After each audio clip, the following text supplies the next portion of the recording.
Coming up on SBU TV, what the healthcare reform means to college students. And state troopers respond to an incident on campus.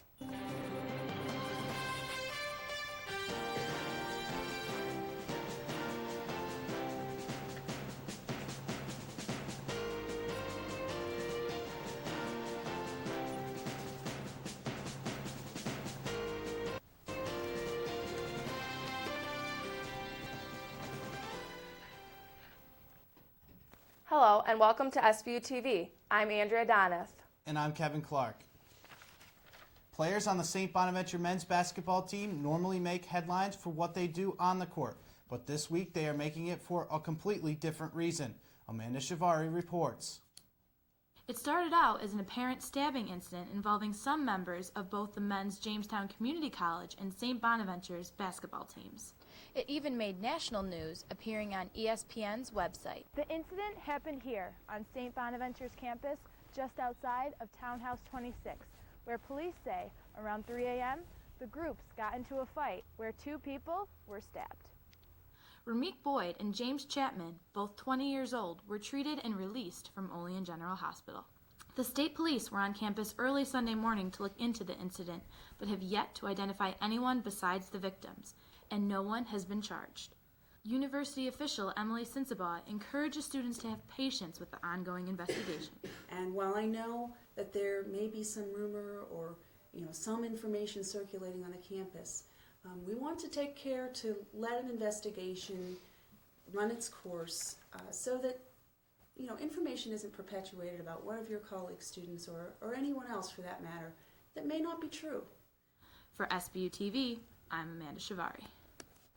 The investigation is expected to continue, though state police haven't indicated when or if charges will be filed. Meanwhile, when dangerous things happen on campus, students are normally kept in the loop, but this may not have been the case on Saturday. I have the story. What's formerly known as the E2 Campus Notification System enables St. Bonaventure University to reach out to students in case of an emergency. Typically, it's used simply for alerting students or anybody in the campus community when something urgent is happening at that moment. The recent stabbing incidents near upper-class townhouse residences left many students wondering where their notification was. When I woke up and I found out that there was an incident on campus, I was upset because I wasn't texted. I didn't find out till the following morning, just happened to be checking email. Do you think that when there's violence going on, that's something that you'd really like people to know? Campus was in danger and they didn't find it necessary to inform everyone. University spokesman Tom Missel gives his reasons for not using the E2 campus system. We would have used it if we were alerted to the situation as it was happening. We didn't learn about the incident until the following morning. At that point, we felt we needed to notify the campus in some fashion so there was no imminent peril to anybody on campus. The safest thing, the best thing to do was to use just an email. For SBU TV, I'm Andrea Doneth. The St. Bonaventure University community can sign up for the E2 Campus Alert System on their personal accounts through my.sbu.edu.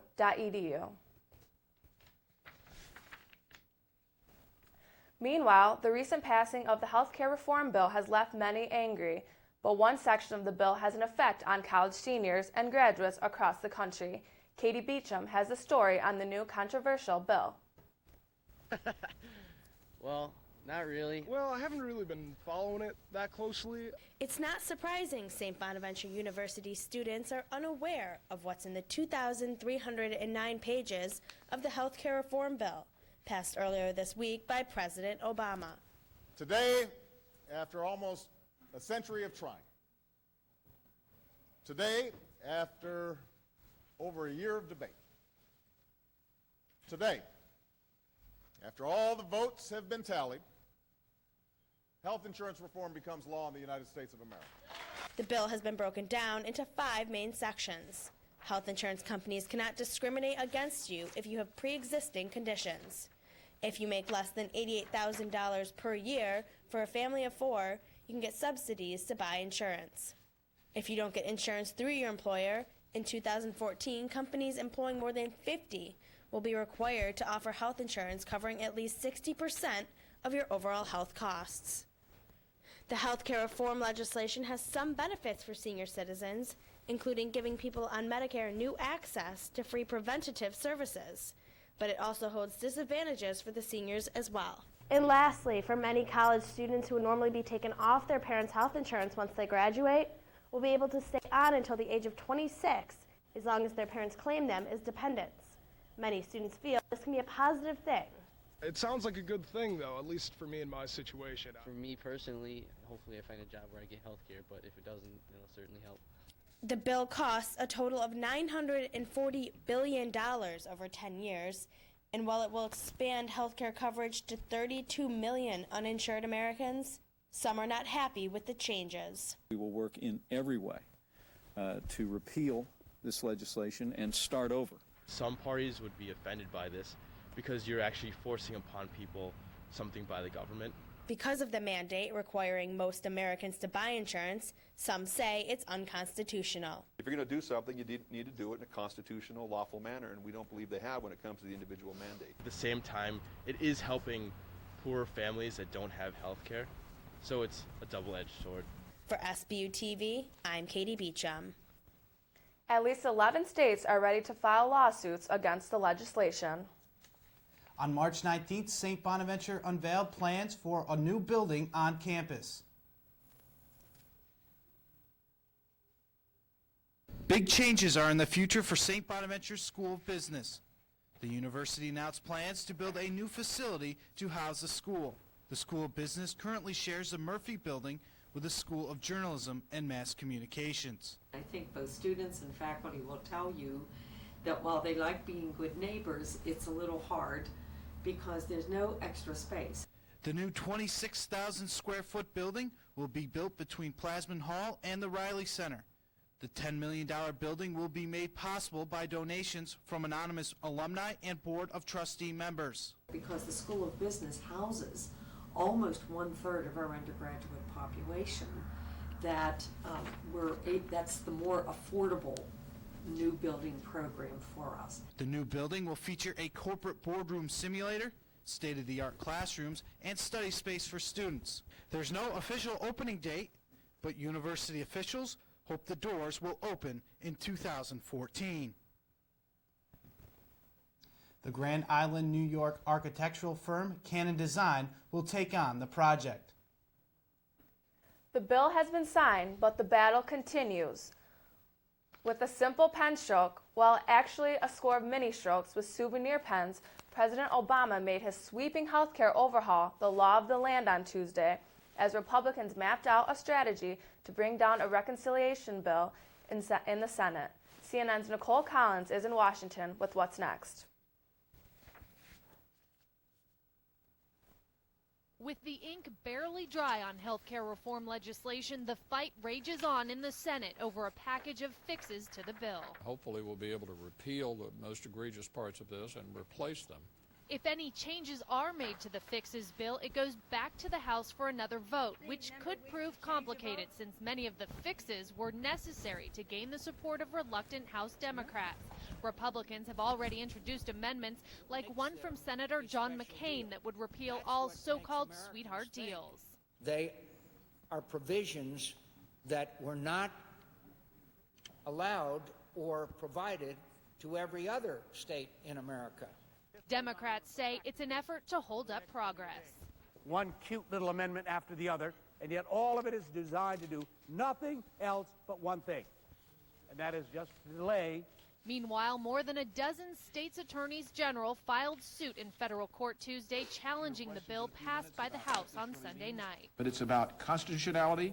It's about forcing people to buy health insurance. The federal insurance mandates in question don't kick in until 2014.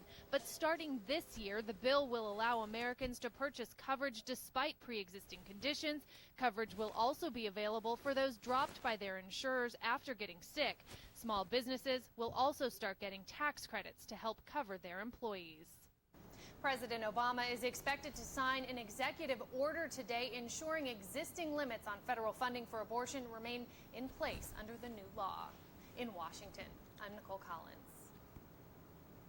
Coming up on SBU TV, students put their talents towards a good use and what a proposed bill could mean for New York State restaurants. Plastic ones last longer.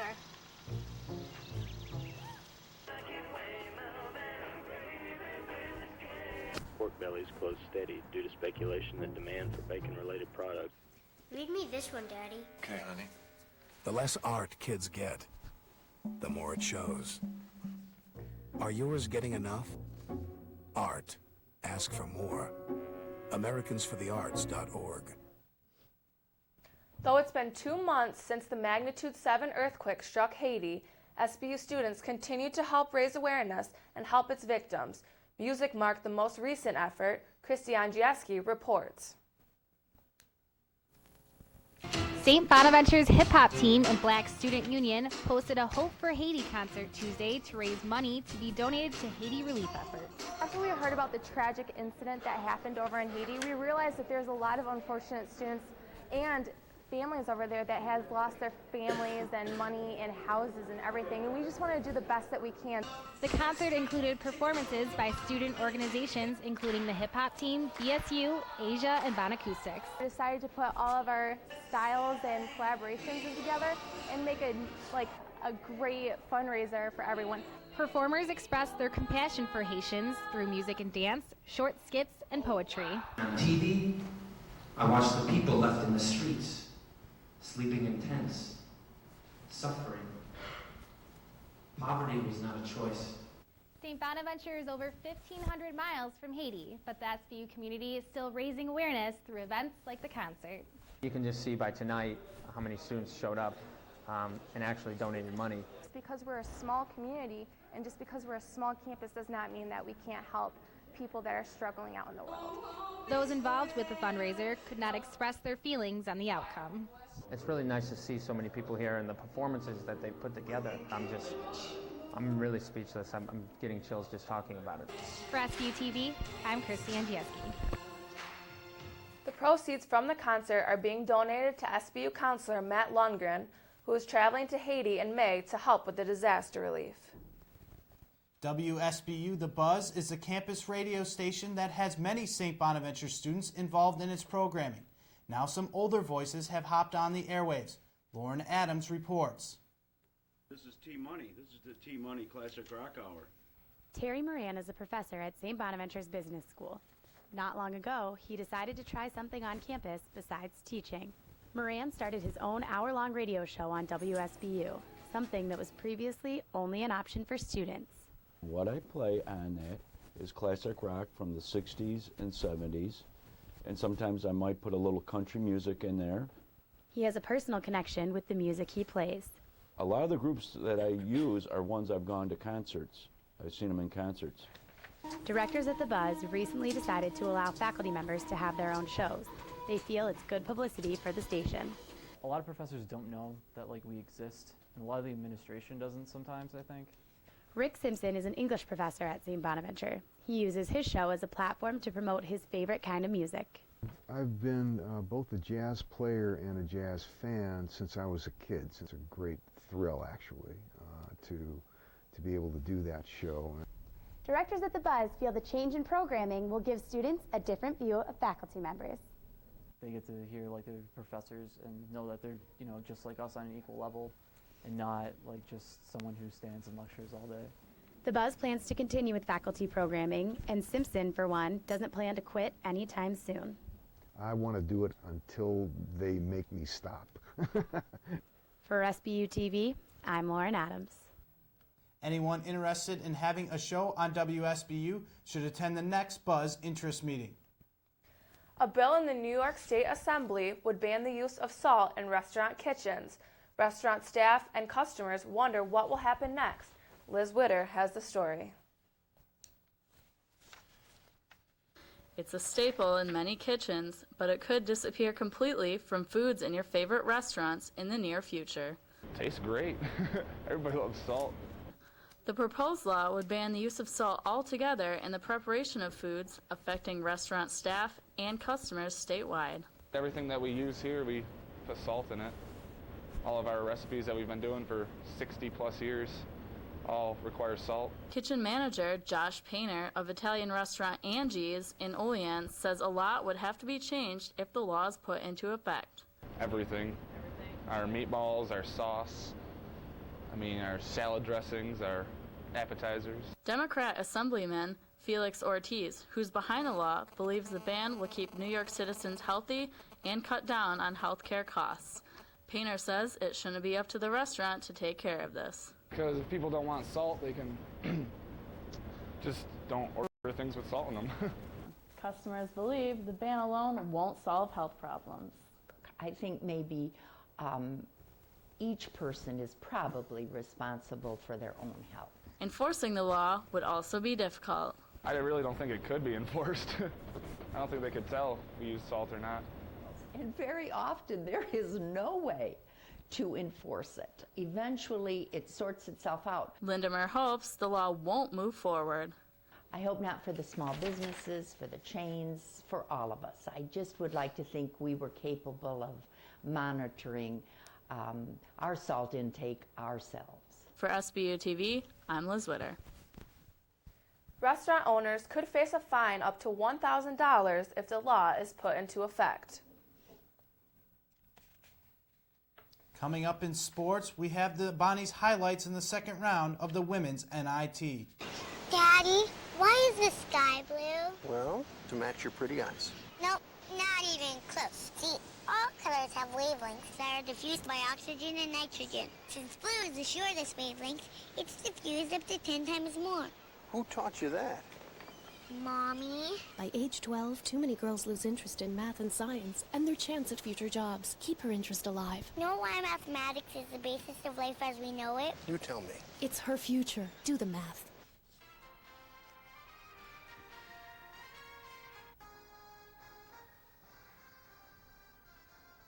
Catching Robert Morris in the first round of the women's NIT, St. Bonaventure took on a much tougher opponent in Northwestern.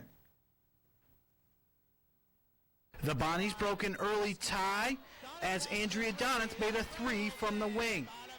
Northwestern would respond with 6'5" Amy Jeske laying it up and in. Then Dana Mitchell hit the jumper, becoming the second player in program history with 2,000 career points. Tiara Johnson continued her hot shooting, getting the basket to go as the shot clock expired. Jeske then showing her passing ability as Beth Marshall knocked down the three, the Wildcats up by 3.